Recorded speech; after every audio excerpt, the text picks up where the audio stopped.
고가주택 6.7억 뛸 때 저가주택 달랑 505만 원 올랐다. 헤럴드 경제. 박일환 기자. 문재인 정부 들어 고가주택 보유자들의 자산 규모는 더욱 커졌다.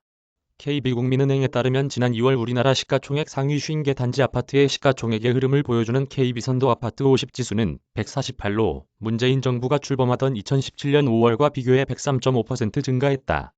같은 시기 서울 아파트 전체 평균이 61.59%, 전국 아파트값이 37.59% 오른 것과 비교하면 두세 배가량 더 많이 올랐다.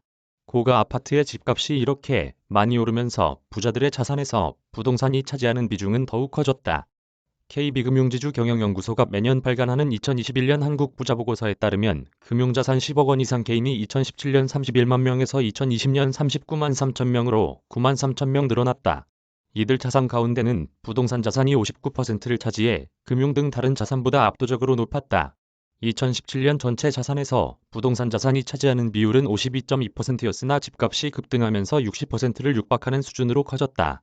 부동산 자산 가운데도 거주주택 가격 상승 효과가 컸다. 전체 자산 중 거주주택이 차지하는 비중이 2019년 19.7%에서 2020년 26.1%, 2021년 29.1%로 가파르게 상승했다. 이에 따라 주택가격 간 양극화는 더욱 커졌다.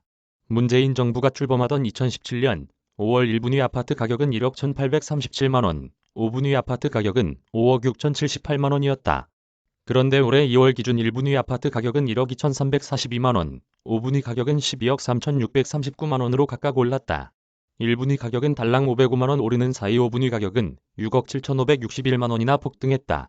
이에 따라 5분위 가격을 1분위 가격으로 나눈 5분위 배율은 문 정부 출범 당시 4.7에서 현재 10까지 급등했다. 이는 주택시장의 양극화 정보를 보여주는 것으로 아파트 5분위 배율이 10을 넘은 건 조사를 시작한 2008년 이후 처음이다.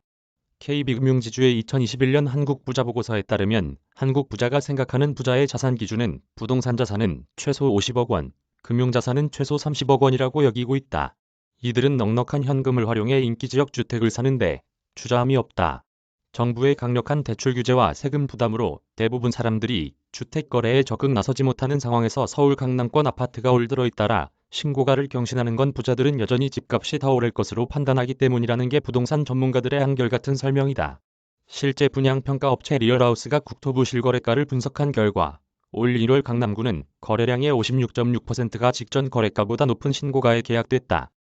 강남구 압구정동 현대 1차 전용 면적 196.21제곱미터가 1월 80억 원에 거래돼 직전 최고가를 훌쩍 뛰어넘긴 게 대표적인 사례다.